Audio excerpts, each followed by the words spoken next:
What's going on, everybody? Evan here for Grips.com. Today I'm going to be playing a live session at Titan Poker. And whoa, funny how as soon as I get on some tables, then all my wait lists start popping up. So, just need a minute here. I was going to, you know what, fuck it. Try out one anonymous table. Which table looks the least good? Table 4 looks pretty reggy, so we'll swap that with our new table. And yeah, no real plan for this video, just going to play some cards, see some action, see if there's any crazy shit like on table 2. Buddy getting it in with a gut shot and getting there. It's pretty sick. That's definitely why I went on this table. I had a feeling that Mora 1977-77-77-77 was going to be the fish. And actually, yeah, we can take some more tables.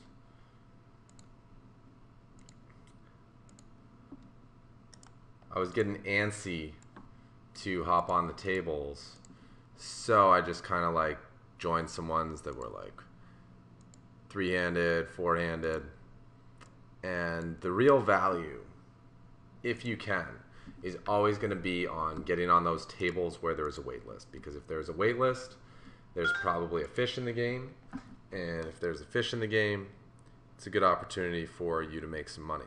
So it's always going to be worth, you know, taking the time and putting yourself on the wait list and waiting for that game to come around, where there's just going to be way better spots. Like in 1 second, once I ditch table 4, I will talk through where I think the fish are and whatnot. And I just need to do something with my HUD real quick. Seating preferences.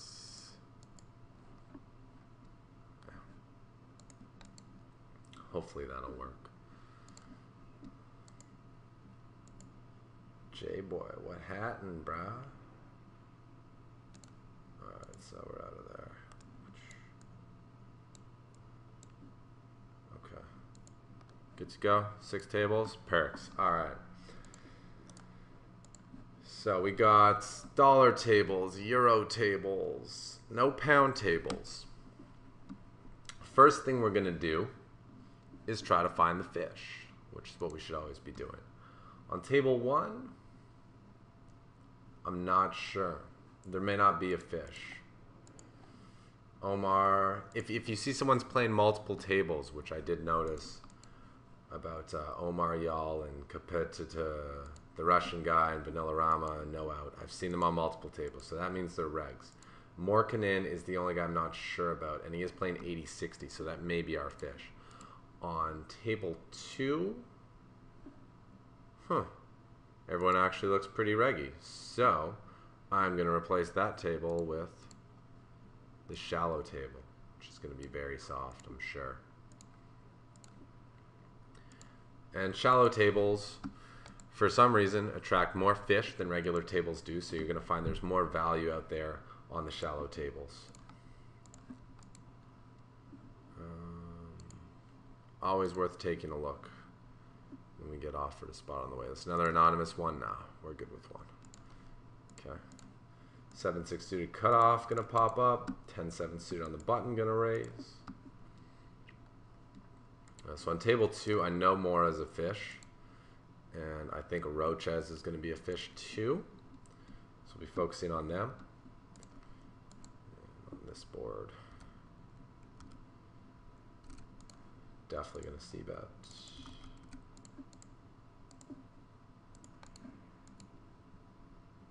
I think Lucky Mama is gonna have something between 7s plus and like Ace Queen. So on this turn, I'm gonna 2-barrel. I may just go ahead and fire 3. I don't know any jacks that Lucky Mama is gonna be calling with from the small blind pre-flop. So given that, it's gonna be tough for him or her to call down 3 barrels with a 2-pair type hand at best. Moving on our fish search. On table 4, Der Blind 78 is probably going to be our fish. Sick EV may also be a fish. Pats. You know, and it looks like we have a few fish on table 3. All these guys buying in for less than the maximum. And you're going to notice, if you try out iPoker, that the Euro tables and the pound tables tend to have more fish than the US dollar tables. I don't really know why, but I just know that it is the case.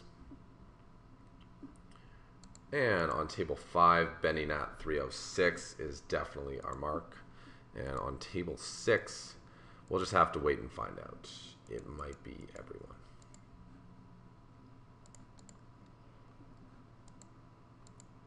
What are we doing though? Are we playing some poker? No, you're just walking it out? Cool, I'll take it. And for those of you who haven't watched my videos before, the order of the tables goes 1, 2, 3 on the top and 4, 5, 6 on the bottom. And yeah, I think that's enough introduction. We're just gonna play some cards now and just talk some spots and see if we can't make some money. Okay, flop a gut shot on table 1. Gonna c-bet, or do I want to go for a check raise? It's a board where I actually think he's gonna stab if I check here. Yeah. And let's just mix it up and see what happens. It's weird. It's a board that I would c-bet with like 100% of my range, so I'd probably only check raise with like super strong hands. So I'm repping pretty strong here, and I'm gonna size things up to be able to just pile it in on the river. 3/4 pot size bet, and we get the folds.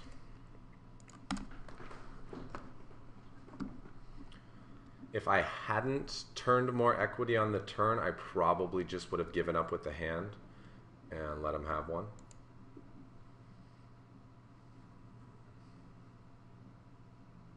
$4x open. It's large.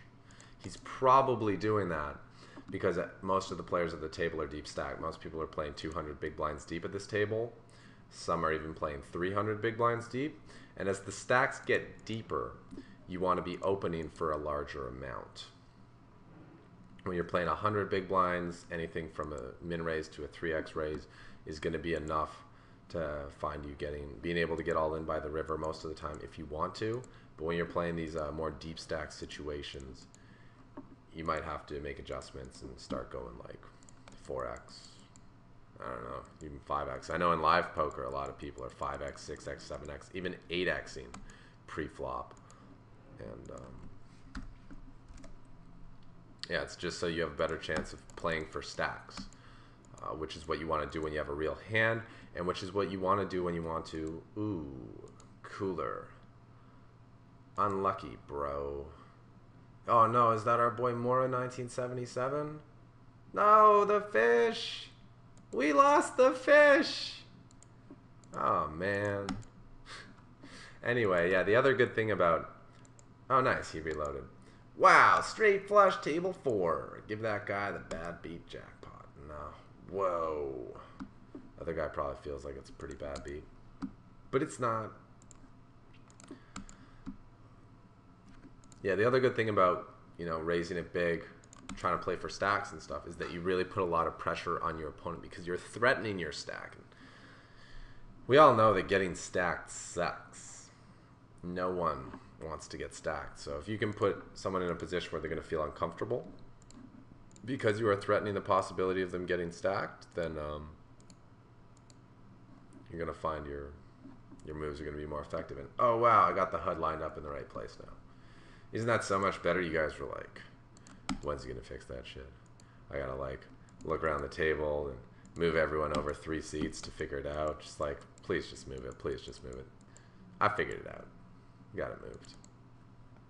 And I guess we'll do a pro tip.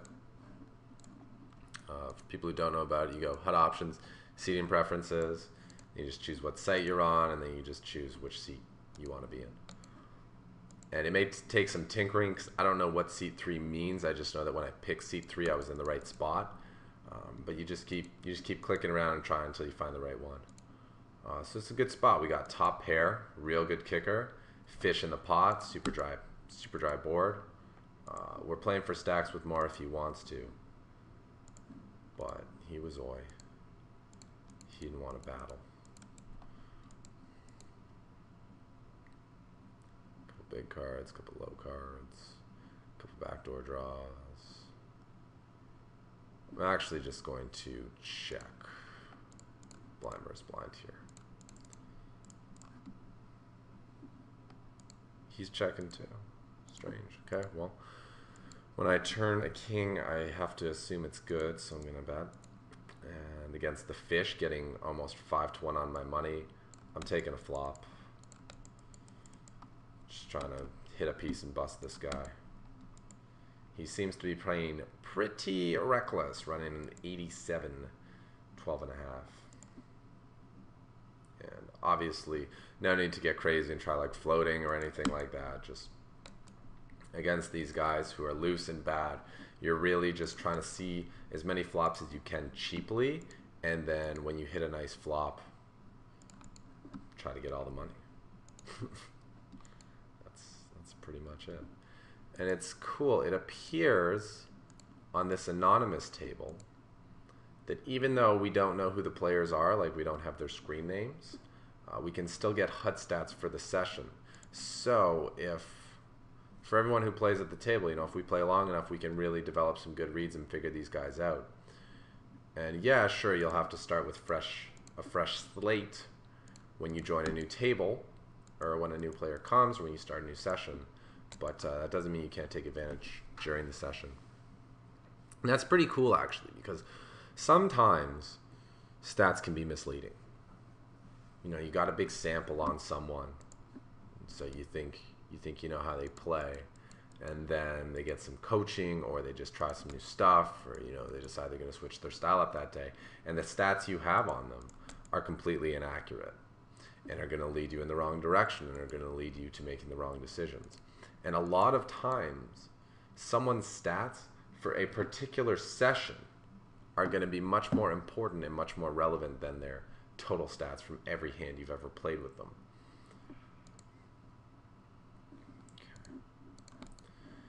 Okay. And I think the new Hold'em Manager and Poker Trackers have filters where you can change that. So you can just have like last week's hands or just this session's hands. And that's pretty useful because as much as it's cool to know someone's general style, the most important thing to know is how they're playing that particular day. And that, boys and girls, is middle sizzle. Now, Jablind is one of those, he seems kind of like loose, passive-y, so I don't think he's going to be 3-bet bluffing all that much. I'm going to check min raise. Hoping he has a big hand. And if he has jacks or queens, I don't think he's going to do any barreling anyway, so I don't want to check call him on pot control, but you never know with spaz equity what could happen. It's probably oh my god. How you gonna do me like that, Titan? How you gonna do me like that?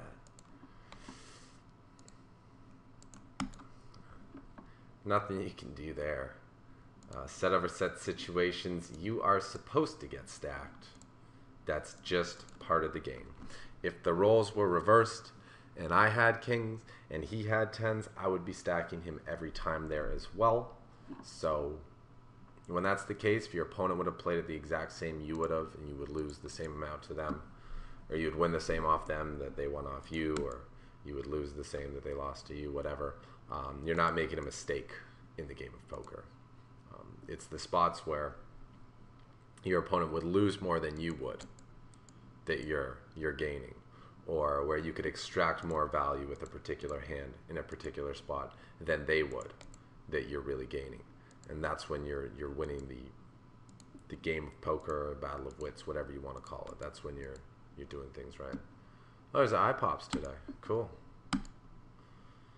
Thanks for letting me know, iPoke.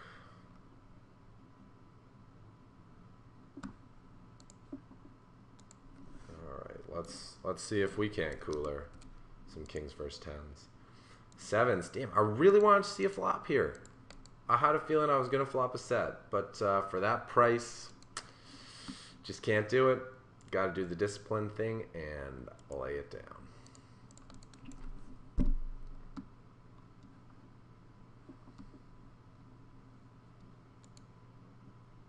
It would appear that the players on these anonymous tables are a lot wilder than the players on the other tables. So, in order of toughest games to juiciest games on Titan Poker, your USD games are going to be the least appealing, followed by your Euro games, followed by your Pound games, and then the most action games are probably going to be these anonymous tables.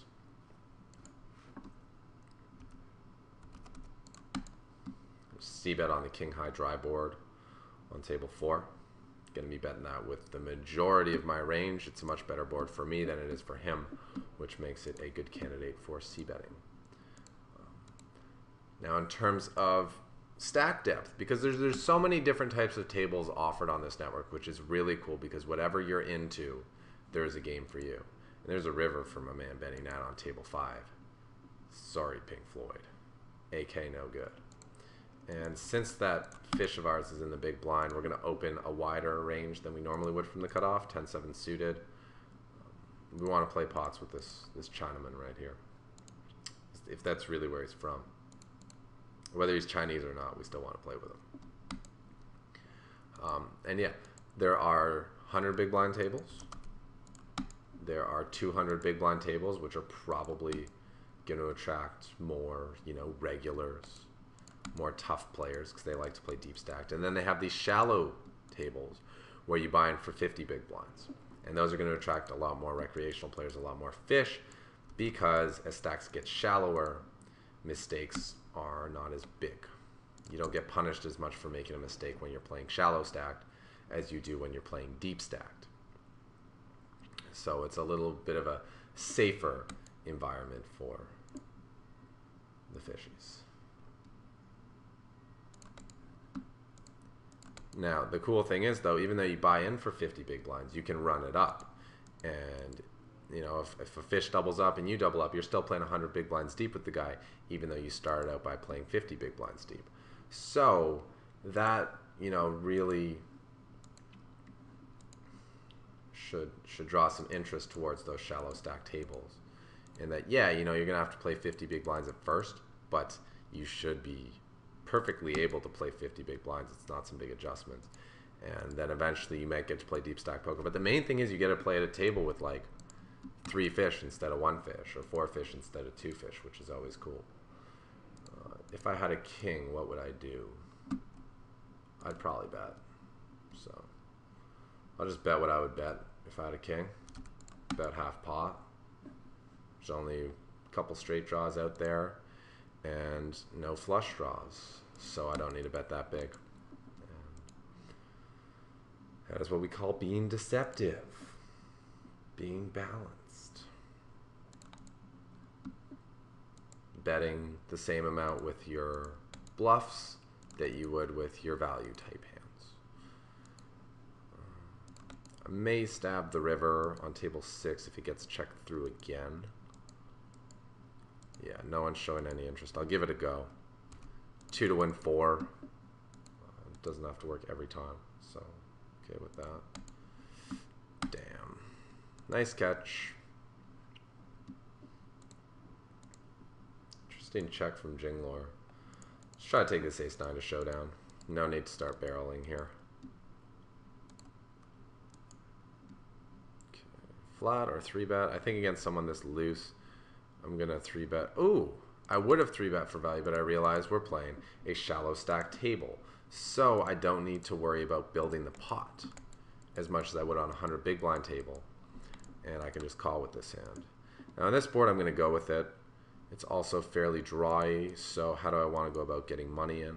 I could check call and then lead the turn, but I think against this guy, I'm just going to check raise and get it in on most turns. That's a turn I'm definitely going to go with it on. We got to bet. This board's getting pretty dry, so I'm going to bet on the bigger side here. 2/3 pot. And that's not the best river, but it's also not the worst. Check to induce value from flush draws, or bet to get value from all queens and jacks. So just bet.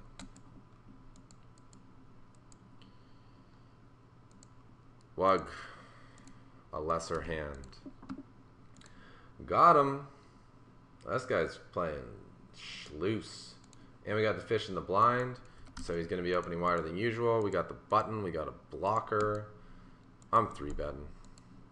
It's a 3-bet bluff. What does this guy have? Not flush draw. Cool.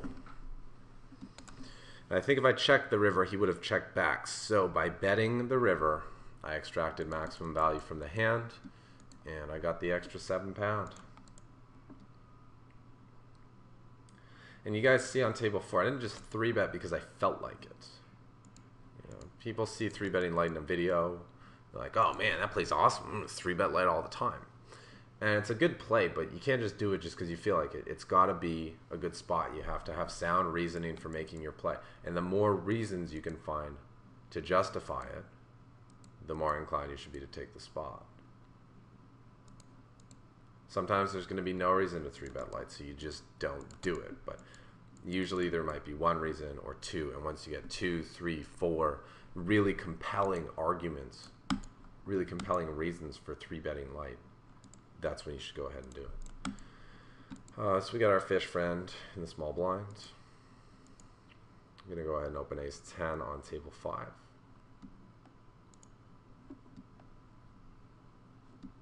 Cool.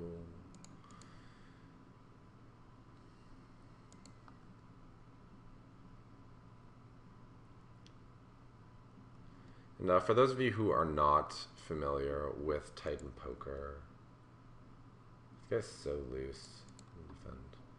Defend the K9. It is currently the second biggest network. Titan Poker is part of the iPoker network, which is the second biggest network behind PokerStars. They have a lot of players from all over the world, and a lot of the sites on iPoker are sportsbook based sites, so a lot of sports betting, a lot of casinos. I feel like check raising.